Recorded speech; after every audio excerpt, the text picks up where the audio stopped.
Hi, Lior. Thank you for coming to the Rigging Bodies podcast. How are you? Good, thank you for inviting me.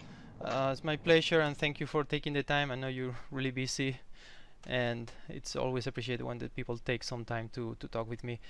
So start by introducing yourself, and can you talk a little bit about yourself and what you do um, in snowball, and a little bit about your journey? Yeah, sure. So right now, starting from the end. So right now I'm a CG supervisor at Snowball and also a developer of the pipeline in Snowball. Now I'm tracking back a while. I started about 13 years ago, studied animation in Bezalel Academy for Arts and Design in Jerusalem. Learned there for 4 years. Animation, became a director and designer. I've made, my graduation film. It got some traction after the university, and then I've had the chance to work for some nice clients.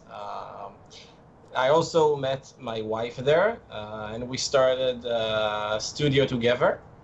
And as a directing duo, basically, and we also had the chance to do a couple of commercials together and commercial work for nice clients together. And which you can see, by the way, in the background. This is our website.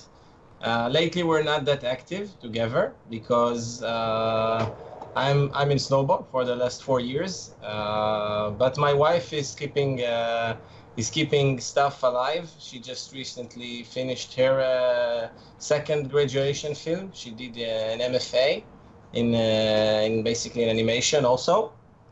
Um, yeah, it's not online yet, but it's gonna be soon. Yeah, So I really like the yeah. style you have, guys, on the low poly, but very stylized. I really like it. Thank you. We're trying to,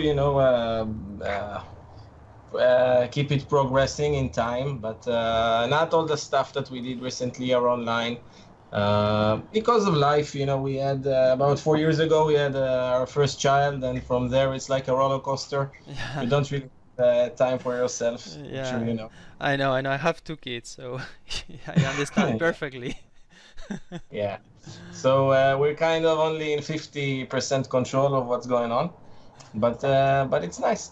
So uh, I'm getting back after we did a lot of not a lot, but a few years of commercial work as designers and directors. I started to find that I actually love more the technical side of the animation, and started to get involved with rigging and the basically the behind the scenes of the final pictures. And I've had the opportunity to work with a good friend of mine. His name is Eran Lely. He's also a very talented director. Um, People might take the name and Google it to see a lot of his works. And I was basically there with him, working as a CG supervisor on some of the commercials that he was doing. Sometimes just as a rigger, sometimes more than that. Sometimes it was just both of us, and at other times we had some team of few people, few animators, and I was there from the technical perspective of things, trying to make sure that things are working basically. Mm. And from there on, I got deeper and deeper into rigging and into coding and Python, and basically I'm working on rigging and coding and Python and pipelines for the last 5 years or maybe almost 6 years. Wow. In parallel, I'm also teaching in the academy where I've learned. Teaching Maya there, and not generally Maya, but more of advanced Maya, rigging, character rigging, and Mm. stuff like that. Oh, cool. for the last 5 years. Oh, so later you should give me all the links to the places and to your friend, so I will add it to the podcast notes Absolutely, on the sure, video, so everybody can find the information. sure. So you did a lot of stuff, and it's very interesting. Like Yeah. um, There's also another stuff that I'm doing recently in the last 2 years. I'm also learning to be, I mean, I finished already, but I learned and finished to be a pilot. And oh, which is airplane pilot? different. You kidding? Yeah, yeah. Oh, It's totally different, but it's also a dream of wow. mine from where I was young. Oh, And nice. I actually find it to have a lot of links to our daily work. Really? Uh, Wow. yeah, not Didn't a lot, expect it. but some links to our daily work. And yeah, I'm also progressing on this dimension in Wow. parallel But to the which kind animation. are airplanes? Like small ones or like commercial like I'm starting like everybody. I'm starting with small ones, and I don't know. Maybe hopefully in a few years it will be also large ones. oh my wow, that's a big change. Well, I Yeah, hope you're still doing your pipeline stuff also because I'm using it. yeah. Obviously, it's done in parallel, and aviation can't be 100% of the time because it's just too expensive. Ah, I see. Yeah, especially when you need to gather hours. I have some friends Exactly. Yeah. that you need to make hours of experience, and it's very expensive. I heard like helicopter is it's more difficult because it's It's more expensive, yeah, basically. exactly, and you need more hours to get or the a job as a helicopter pilot. I heard, but I'm not sure. Yeah. Yeah, So I just interesting. wanted to say that because that's also take a significant chunk of my life right now. I can imagine. Hmm. So and now you in Snowball that you basically technical manager of the pipeline. That's how I understood, or like a little previous conversation that we had on before starting the podcast. It's correct that? Yeah, Or sort of the. I I never understand the title, CG yeah, sorry, supervisor. sorry. Yeah, I was about to say the same. I don't know if the title is just you butchering your task or not, but just to Yeah, I mean, as a CG supervisor, and at least here in Snowball, I'm doing um, more stuff than other CG supervisor that I know of are doing, because I'm supervising and also doing the code and the architecture of the pipeline yeah. myself. So in terms of supervision, then it's kind of dictating the technical fashion of how the show is gonna be built, basically. Mhm. What will be the process that an asset will go from, from when it's being born and the Mhm. design stage to the final stage where it's being rendered, and what's the process for shots and for episodes and all that stuff. Mm. That's the and also, be there for every, I mean, as a CG supervisor, right? So Mhm. be there for every time we get art coming in from the client. Figure out with the artists, of course, what will every piece of art is going to be. Will that going to be a character? Will that going to be a prop? And all that kind of other categories that pipeline can have.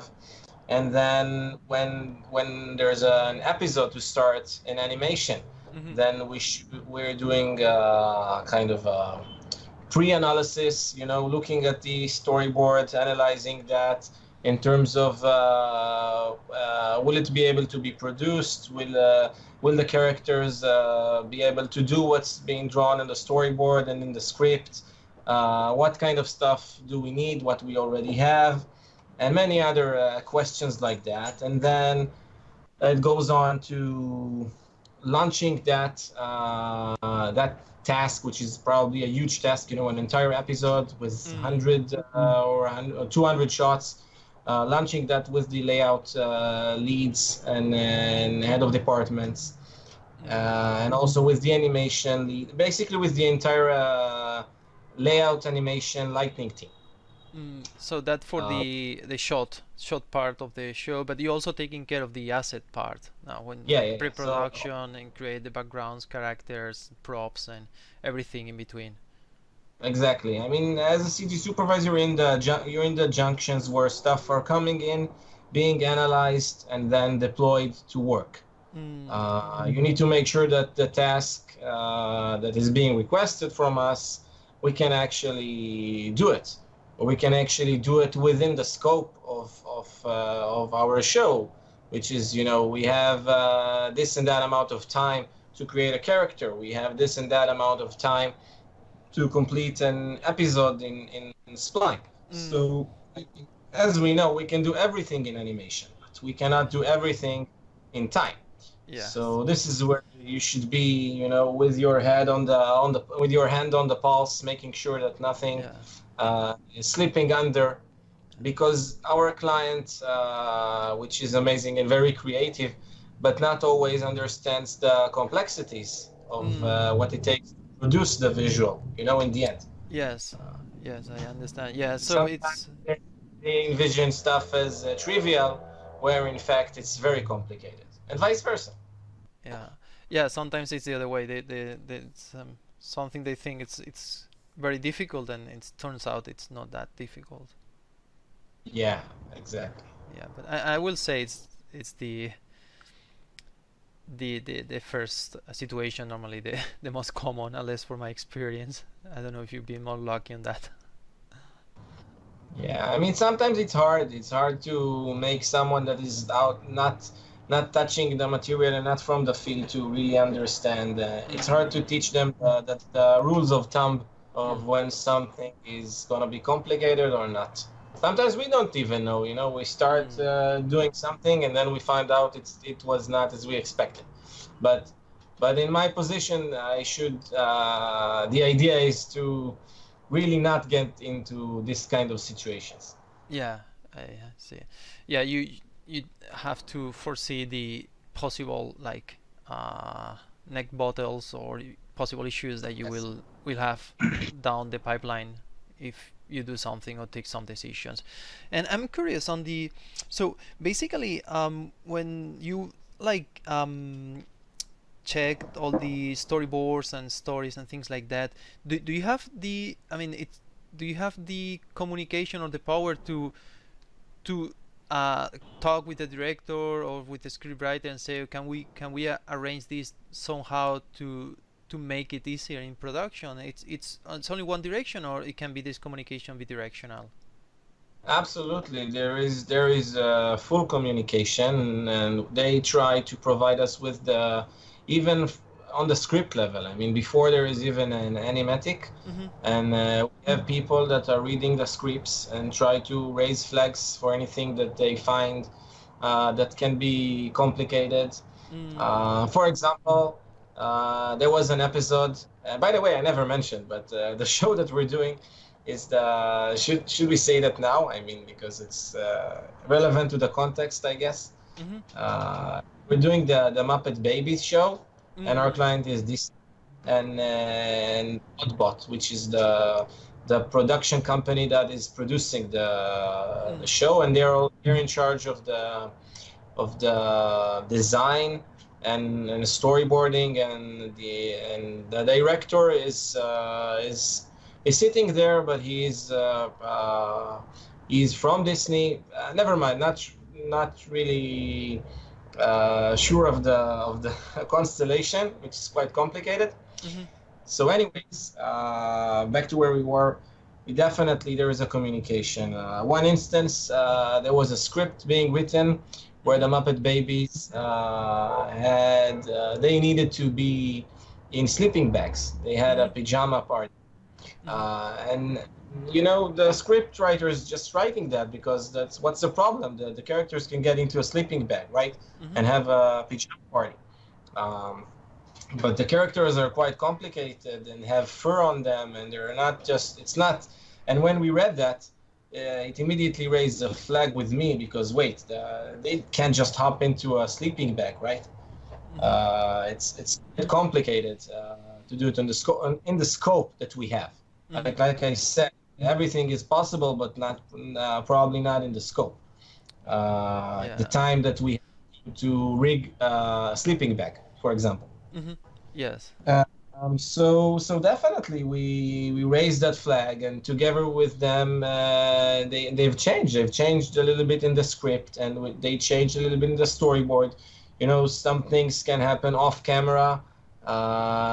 We're coming a few steps towards what they need, and they're coming a few steps to what we need, and we find a silver lining Mm. of what can be achieved within the scope.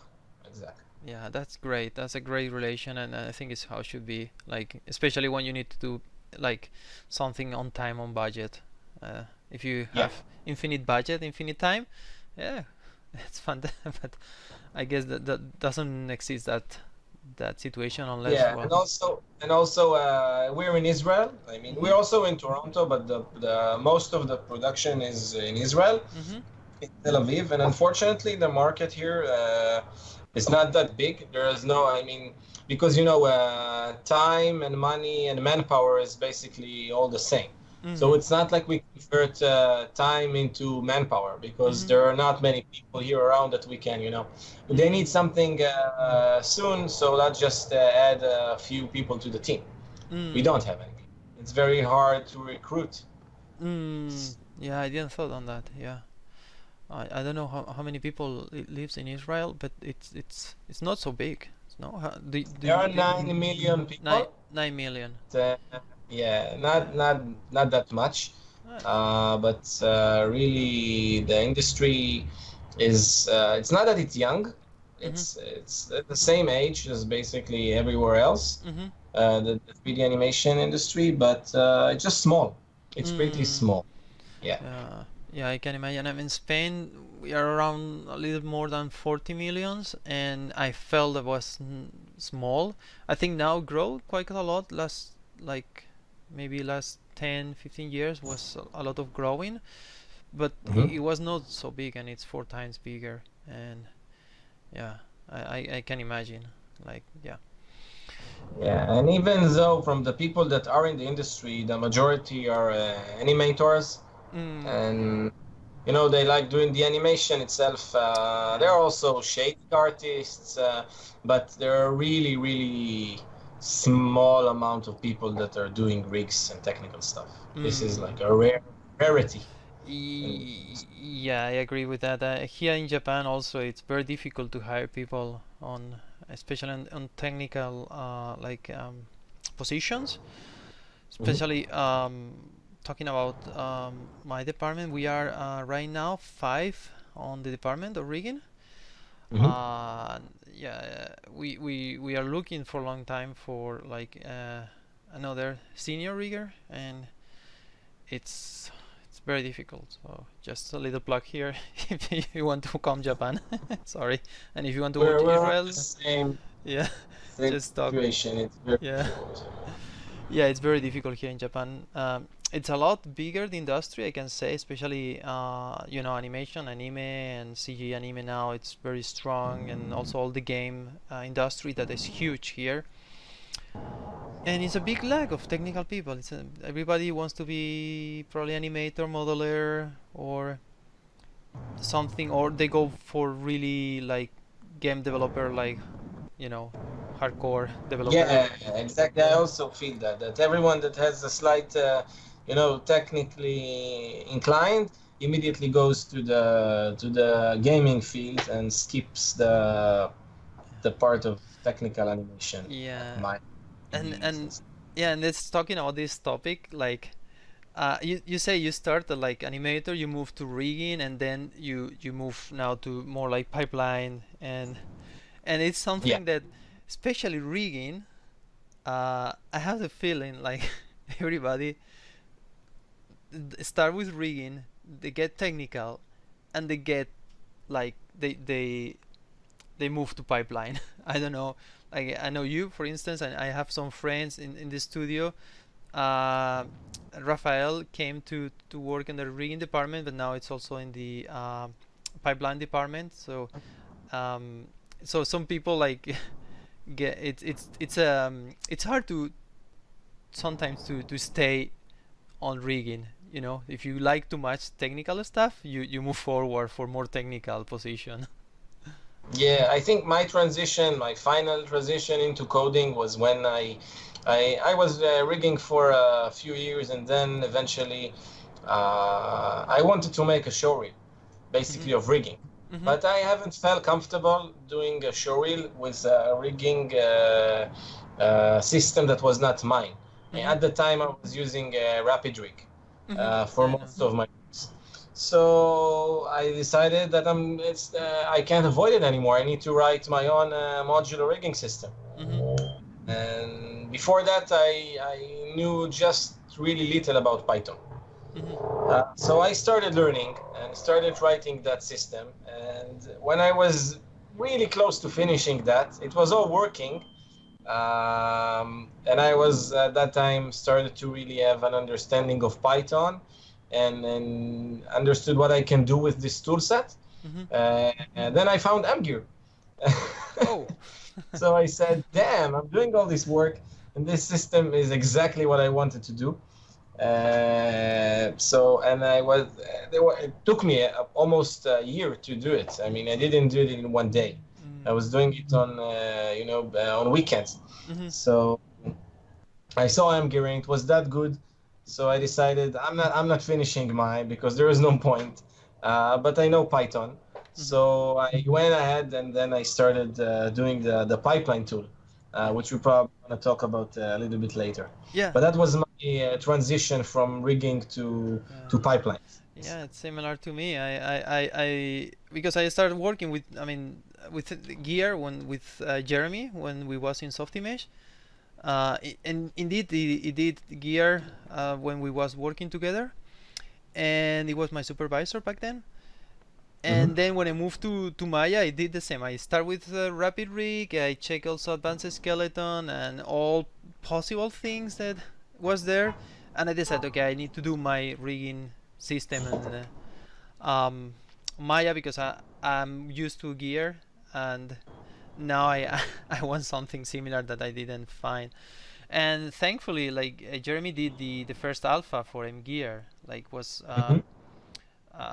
very very basic, like bare bones, but it was there. And the funny thing here, I think I already commented that many of the code is almost copy paste from Softimage to Maya.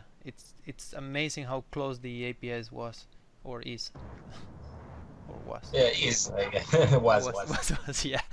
And yeah, yeah, that was a little bit how I started. Like I took over the project and continued. But talking about how long it takes, um, Jeremy It's is a genius, and he did one rigging system before. It's called G-Rig. Never published that one. So Gear is based heavily on that, plus some technology that we had on that previous company.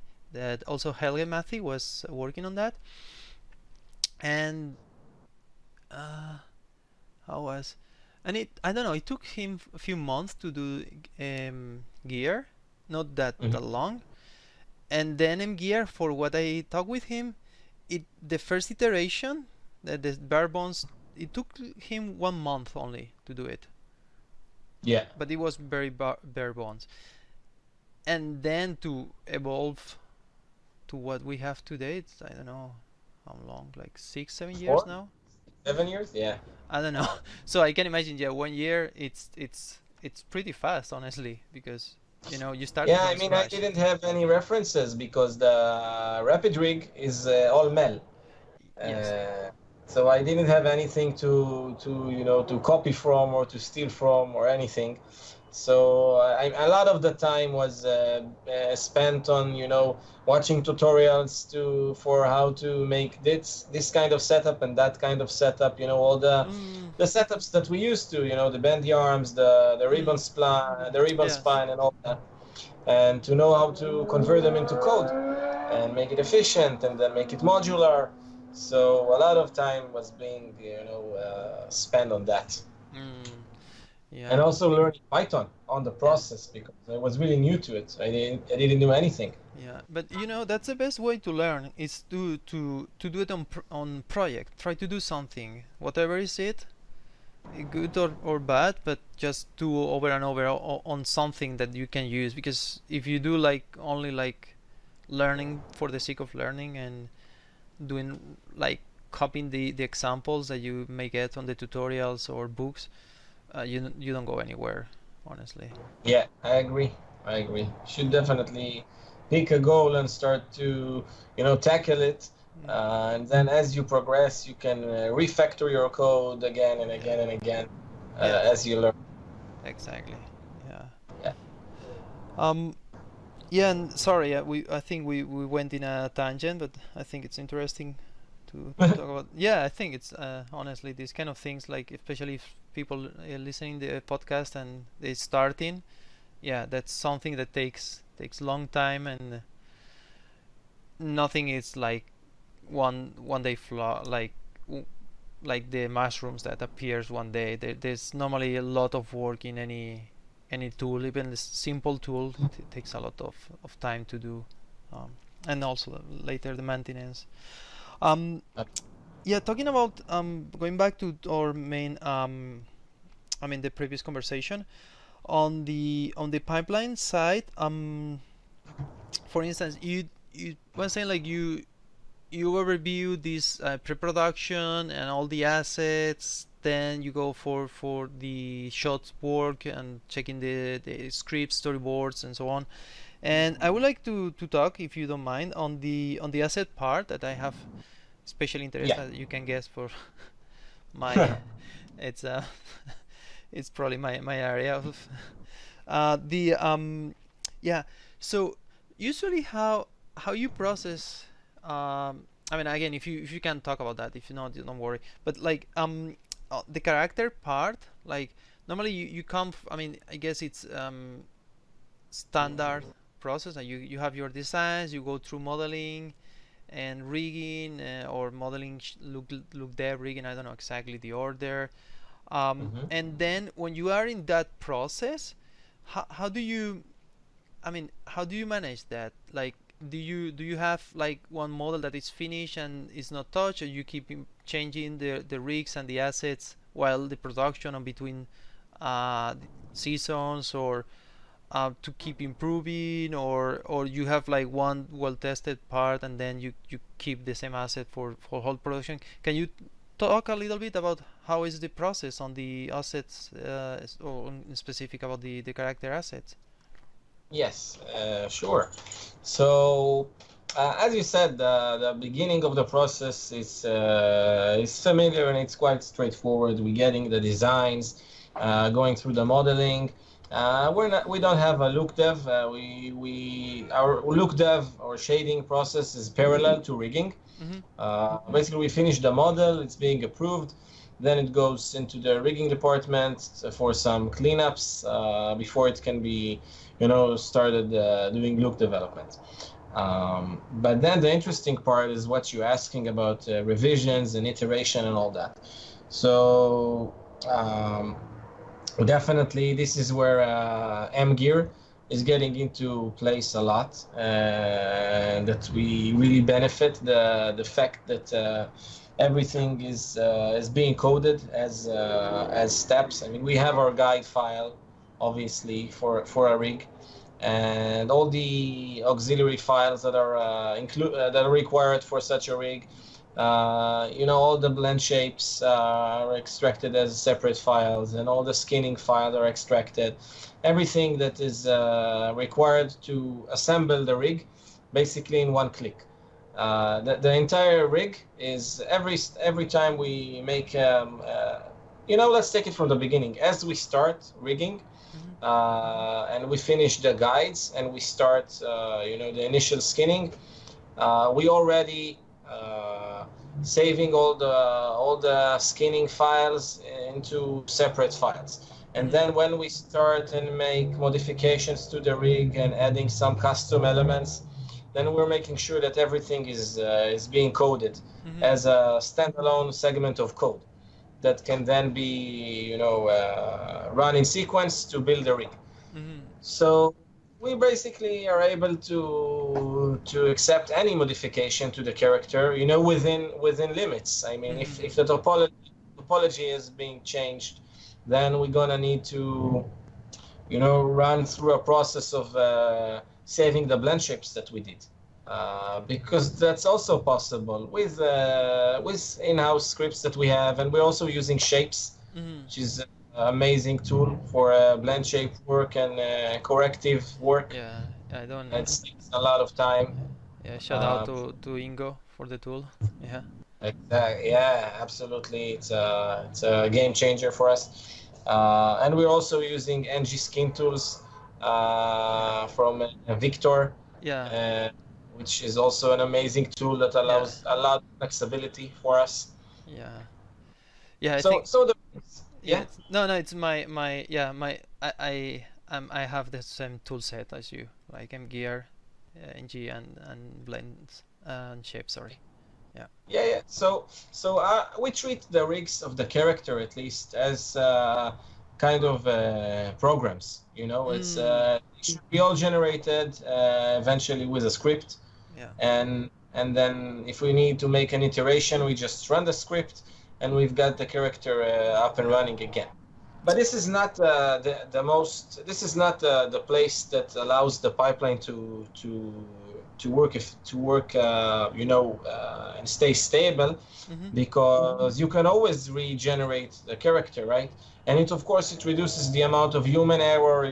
You're not doing anything manually and all that stuff. But another process that we have, it's basically an automated series of tests that we run the character through before it's being published into the production, into the flow, basically.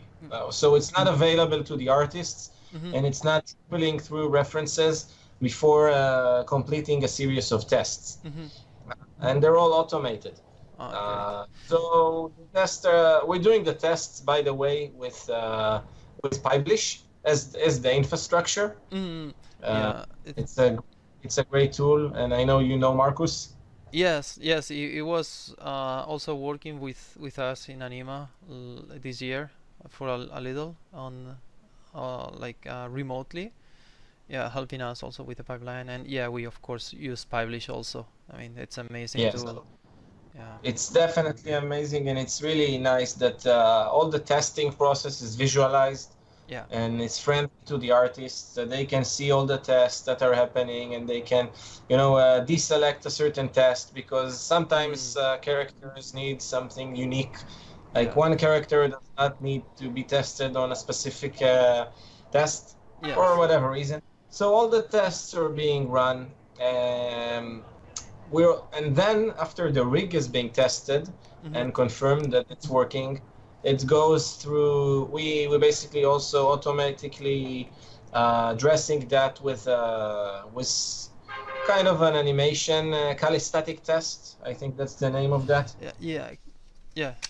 Make sure that nothing got broken with the new iteration, and it's looking the same as previous animations.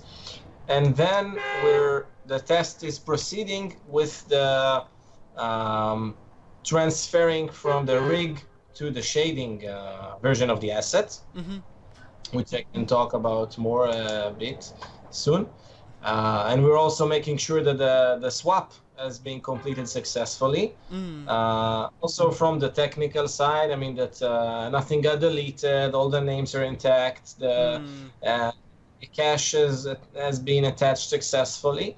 And we're also sending that animation calistatic test to the farm to be rendered with the shaders and the fur and everything. And then after an artist has reviewed that the final render looks identical to the previous one, then the asset is basically becoming green lit to be pushed into the production.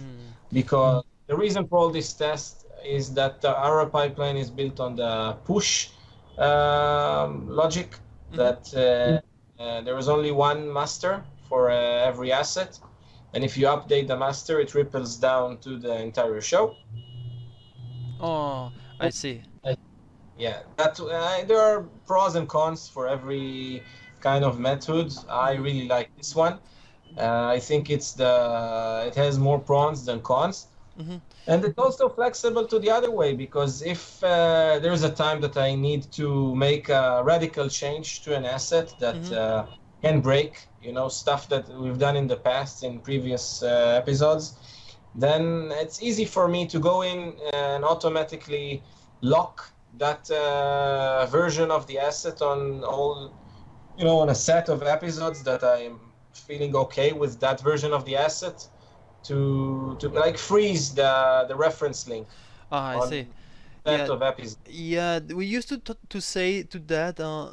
Not in on Anima we don't do that, but on Marsa we have the official asset, and it's like a flag that it maybe it's not the latest asset that has is being published, but Hmm. it's the official one. So you publish, you maybe double check and you may officialize that, and maybe you find even with all the tests that we run an issue, and you can back another asset. You know, like the previous one or the previous or something like that. So it's something like that, like what you're saying, like locking the asset like that. Yeah, I mean, let's think of it this way. When an asset is being published, Mhm. I mean, the asset have versions, right? Mhm. Working versions, version one, version two.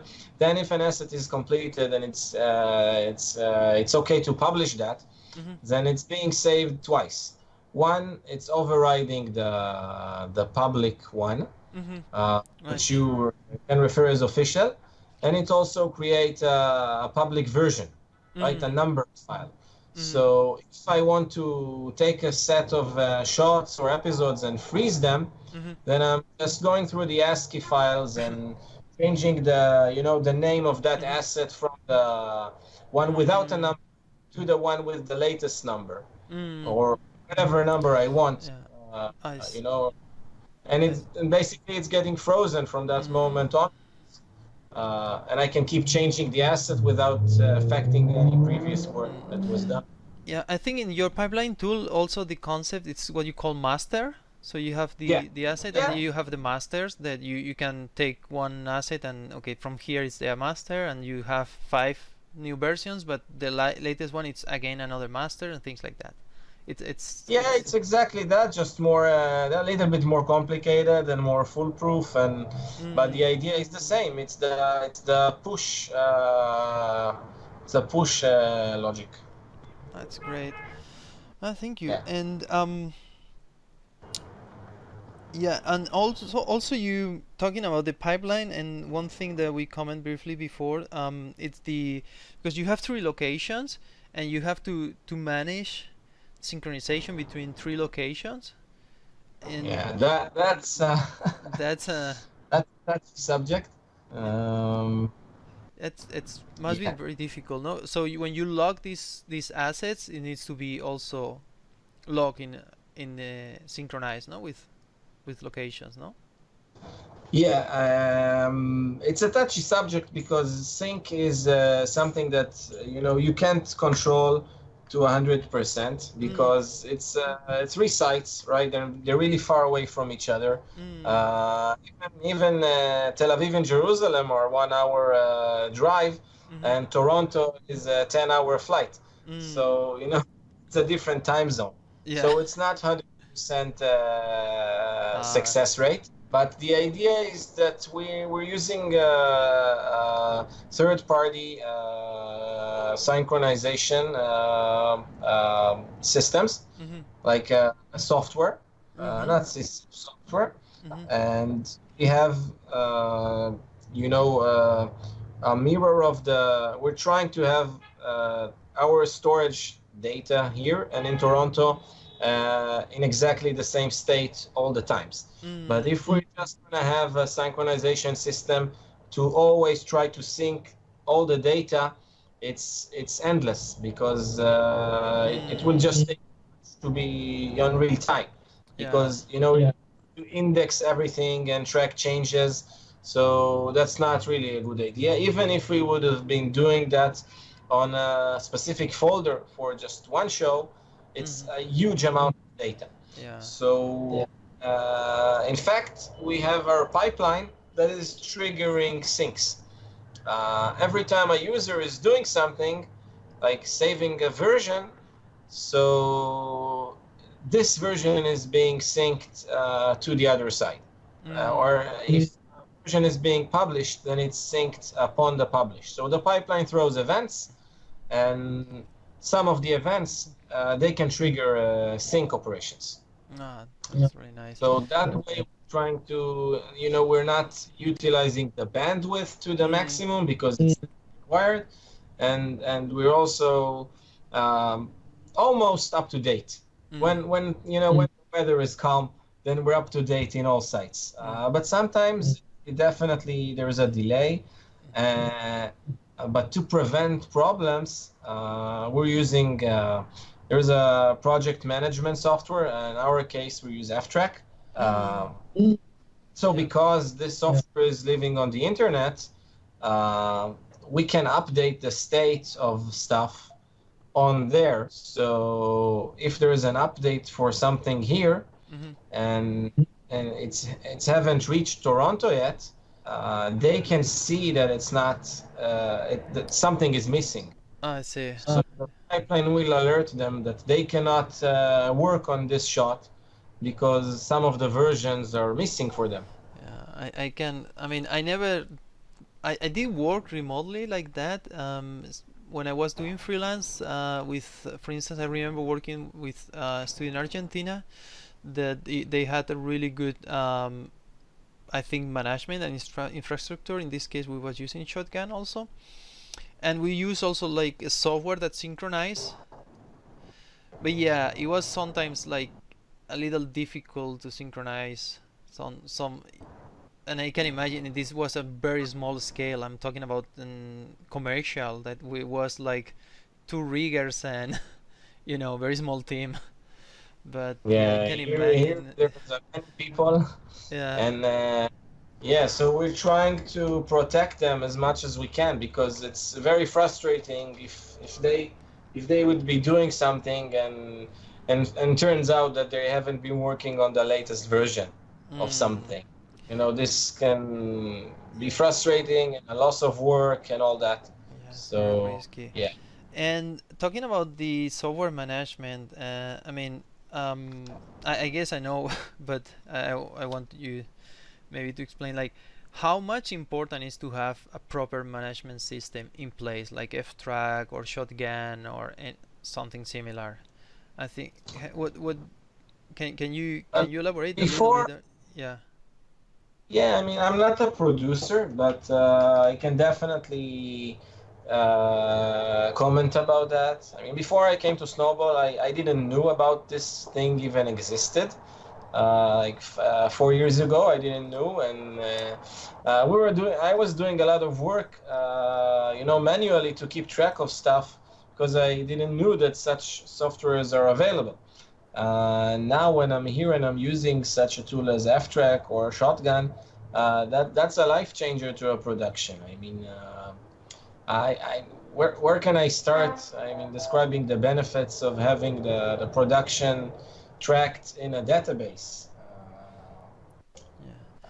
Yeah. Now when I have it, I can't think of a production that is not being tracked in a database. I mean, it's come to the level where I also have my students that are doing their 3rd grade films, doing them on F-Track as well to track the assets. Yeah. Yeah. I think because I have some conversations with people and sometimes especially when sometimes some producer like maybe don't see the value because especially they cost like $30 a month per user, so it's like the price tag, it looks like expensive, but I mean I think it's worth the price. I mean, you saving money paying $30 per month per user. I think if a studio have its own development team and have full-time, full stack developers that he can spare, then it can write such a software in-house. You know, Mm, it will probably take them a year or two or three mm-hmm, to make it, but then they won't have to pay anybody. mm, But it will probably, you know, the price tag for these few years of development is also going to be huge. So it's a matter of taking the decision. mm, But anyway, at the end of the day, you just need a database to track your production because a production got, you know, a ton of assets, mm, and there is simply, you know, apart from just able to track the information, because it's easy to store information that is related to stuff on many kinds of media, mm, but benefit is coming from the ability to visualize that data and mm-hmm, get quick visibility on the status of large amounts of data. Like, mm, what's the status of all my assets for a specific episode? mm-hmm, Or what's the status of all my shots in this department, and this department, and that department? mm, Uh, these are the kind of stuff that you can only do with a database that you can, you know, run queries on and run filters on and whatnot. mm-hmm. So, I mean, uh, it's kind of a must. I mean, how can you track so much data if you can't easily run queries on it and run filters on it? Yeah, and one question: do you? Because I don't know. I never use F-Track. I mainly use it Shotgun before. Do you have in F-Track also the workflows, like things like if you set a workflow for an asset, let's say modeling, look depth, rigging, and whatever, and then like in the workflow you have like approvals or checkers. Do you have that on F-Track where it triggers to the next task that okay, you have this asset ready to do your stuff and or to review or something like that?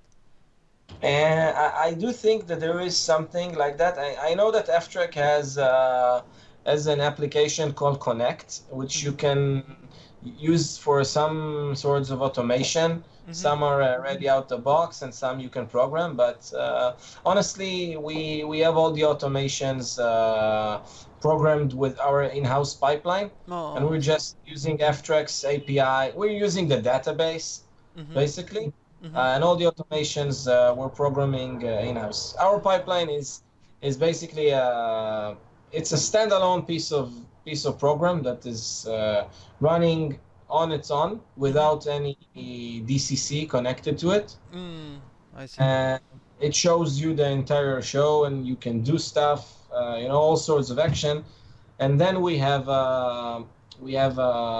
kind of an host application Mm-hmm. for the DCCs. Like, we have a pipeline that is dedicated. It's the exact pipeline with some more functions available when you're in a specific tool. Like, if you're in Maya, then the pipeline is going to show you, it's going to look the same, but it's going to have more options that are specific to Maya. If you're in Fusion, it's going to look the same, but with options that are Fusion related. I see. So all the code is very, it's also a modular code. It's extremely modulated. Uh, Mm. you know? That's yeah, it's really nice. But yeah, it's seeing like we're talking and talking, and it's amazing the amount of complexity that any show takes to get managed. To it's amazing that the shows get released. To be honest, or movies get released because when you start to think like all the parts that are like moving the machine, not talking about also the human resources and the human and like management itself, but all the pipeline, the little details, the amount of data that you need to handle properly to achieve the final like animation. It's amazing. I mean, It's crazy. Yeah, it's absolutely crazy. yeah, So much information. yeah. Uh, It's yeah, sometimes I yeah, there's so much information generated. I don't know in your case, but in our case also we have like an internal website that we also generate information there, like manuals, like step-by-step process of some stuff, like all the Yeah, reference, everything. obviously Yeah, we do. and We do. only I that found. part I it's found. crazy. Yeah. What? Sorry. So only that part, like if you go after the project is being finished and you check like all the data generated on that, it's amazing the amount of data. Yeah. Yeah. We also have a dedicated website where we just document all the procedures and all the workflows and everything. So, because artists are by nature coming and going all the time. So you need to onboard them and have them, ramp up very quickly. So, and they have to learn a lot just to get started. Yeah, So, yeah, the amount of information is also yeah, huge. and not only the artists that go like come and go, but I've been in the whole project and I did something at the beginning. I don't remember what I did, and thank a couple of Yeah, times I was thank you like, oh, I did this mini tutorial or mini step by step like notes here for the people who comes, but also for you later. It's like it there are saved me a so couple many of times, like things. whoosh. Yeah. There are so many things in the pipeline that sometimes artists are coming to me with like, this stuff is not working. I need you to help me with that. And it takes me like an hour to even remind what are they talking about? Where is that? The code? I What feel was it you. supposed to do? Why it's broken? Yeah. Yeah, I the documentation in the world does not help sometimes. You yeah. just need to Yeah. understand everything. For me, I don't want to talk for everybody, but at least for me, sometimes even like when um I do something and then I completely forgot how I did it. It's like the guy who did the time machine DeLorean in Back to the Future, that he forgot how he did it. And then I look at what I did and I feel like completely dumb, like how I did this, how it worked. It happens to me a lot. It's amazing. It's like and it's weird. It's never happened to me. Like I feel more smart one day and see, oh, how I did this. No, it's always like how I achieved this. I cannot now. When I'm getting older, who knows? But yeah, I think yeah, it's you learn to do something, you do it, you start doing other things, you get better at other things, and then when you go back to your old stuff, you need to relearn that part. So I guess that's life. Yeah, I guess I'll take that over doing the same thing over and over. Some people prefer that way. I'm from the people that prefer the other way, I Yeah, guess. yeah, I think it's always fun, the exploration part. I really like the especially on the like pre-production, to to do the prototypes and to do the templates and everything at the beginning, and then when it needs to be done over and over, yeah, it's tough. Have somebody else do it. Yeah, if you're lucky, if you have somebody else to help you. And if yeah, and in our case I cannot complain, but yeah, sometimes I mean we need to put I mean I'm one more on the team, so I do the same as the rest. So I but yeah. So do you want to talk a little bit about your pipeline tool now that we are like warm up on pipelines? Because Yeah, sure. I mean, I'm user. I'm here. I'm your user, your client. So thank you. So the pipeline came out of necessity. And yeah, I mean, I thank all the people that use it. I mean, it's got a nice crowd of users that are using it, and as it's also said, I mean, it's written there somewhere in the website. I don't even know where. Um, a few years ago, there was another tool that was called Pipeline, and that was an open source pipeline for Maya. But unfortunately, it was not being maintained and developed for a few years. And I found it, like a lot of people, and found out that it's impossible to work without it. But I needed stuff on it. I needed to extend it. I needed to, to make it do what I want. But unfortunately, it was all written in Mel, and I hate Mel, also like a lot of people. So there was no choice. I had to start it to rewrite everything from scratch. I also didn't. I tried learning the code of what happened there, but since it was Mel, I got it was pretty tiring to me. So I just started everything. I had experience because I was already wrote that modular rigging system that I was talking before. So I knew Python. Today I know that I haven't knew anything, and if I could, I would wrote the pipeline again from scratch, which I already did once. Now I want to do it again, but I don't have time. This is why there's updates for it. By the way, I'll touch that in a second. Yeah, I received the email like 2 days ago. Like the Yeah. 2020 was up. Yeah, just that's a small update. I only updated the qt.py file by Marcus, making sure that because Autodesk are always changing stuff under the hood. Yeah. I found also they changed for 2020 the Qt version. I think Yeah, they 5.12. Maybe I'm wrong. Don't trust me. But yeah, it was, and it did break also for me from MGear a couple of interfaces. Yeah, also. Exactly. So it broke it for me, and a couple of users were asking me if there were going to be support. So yeah, I found a couple of hours in the weekend and issued the update. But yeah, I can't call it a real update. It's just a hotfix. I wish I could. I had the time to make an update because there are so many stuff that I learned here in Snowball that I wish to integrate into the pipeline. But unfortunately, when I wrote this version of it, even that it's already the second version, I feel that I need to write it again from scratch, be different.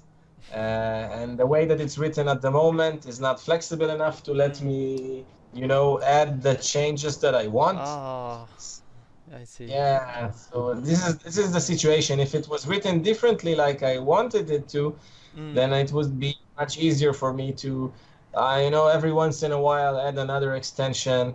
But right now it's coded in a way which I thought was flexible, but apparently it's not enough. Oh. So that's the situation at the moment. And if people that are familiar with Python would have been, looking at the code, they can see immediately that it's not that smart. Well, in terms of code. I didn't. Well, I think it's. I mean, I'm using for my personal stuff at home, and I'm really happy. I mean, for me, it's the ideal balance between the functionality and simplicity of use. I think, unless from my point of view, maybe if you add too much, it gets maybe too much for me. You know what I mean? It's not too much, but it's the small stuff. Like I really wish I could have added functionality so that people that are familiar with code could have, tap into it. Kind of a small API, because some people ask me, can I do automations when saving a master, and can I do this and that? So the pipeline doesn't have that interface. I see. I really wish it could have those. You know what I'm saying? Yeah, I get you now. Yeah, like a pause script or something, just a simple stuff that then the people can do through whatever they want there. Like. Yeah, I mean there when you save a master, you have the opportunity to add like custom steps similar to MGear, but on the publishing. But I'm talking about a little more low-level stuff that people can, save a new version using code, which is possible, but not that nice. Stuff like that. Basically, have people the option to integrate to the pipeline, because some people use it in studios that are actually a bit bigger. I mean, I know that people are using that in all sorts of studios that actually have access to shotgun and have access to F-track. Uh, and Okay. if they would have the option to, integrate the two, Yeah, it would be really good for them. yeah, But some at the moment, handles or something to make it talk together. yeah. So these are the kind of stuff might happen in the future. I think for now it does what it needs to do. Um, and Yeah, it's good for smaller projects. yeah. For me, it's I mean, it's perfect. I mean, I use it I all the think time, when and I it's when I started, yeah. sorry. No, no. I'm just saying, like, less for what I'm doing. It helped me to manage all my data and have good structure of all my assets and everything. Yeah. Yeah, and it's dynamic. Every user can define his own schema of how he saves the information. Um, I mean, I really encourage people that are not using a pipeline, not specifically mine, but in general, Mhm. to use some because it's really lets you keep focus on work and Mhm. not on housekeeping, Mhm. Yes. which is so confusing and so time consuming. Yeah, for me only to the ability to add notes to your scenes, and especially when you are more in the R&D stage, Yeah. that's priceless, and that's something that Maya cannot do it by default. That's simple. Yeah, yeah, agree. Yeah. Okay, so we talk a lot of stuff. We are hitting 1 hour now. That was a blast. Um, do you feel like wrapping, or do you want to add or talk something else? I'm just checking here or like little outline that we did, and I think we talk all the rings and bells that we want here. Um, yeah. Do you want to add something else, or do you want I to mean, wrap? I have another 15 minutes before I need to check out and go to another meeting, so you can definitely continue if you like. Yeah, I and do then think yeah, we hit most of what we wanted to talk about. yeah, I think so. Okay, so let's wrap here, and maybe All we can right. do in the future another one, maybe with your pipeline Absolutely. tree. No, it's so fun. Oh, I wish. For everybody that's using it and hearing this and know that I'm alive, and at some day there's gonna be an update. But yeah, No, I'm it's not committed recorded to it. now. You cannot retreat of your what you said. Exactly. All Okay, right. thank you so much. Thank you, Miguel. It was a pleasure, and yeah, let's talk again whenever you want. Thank you.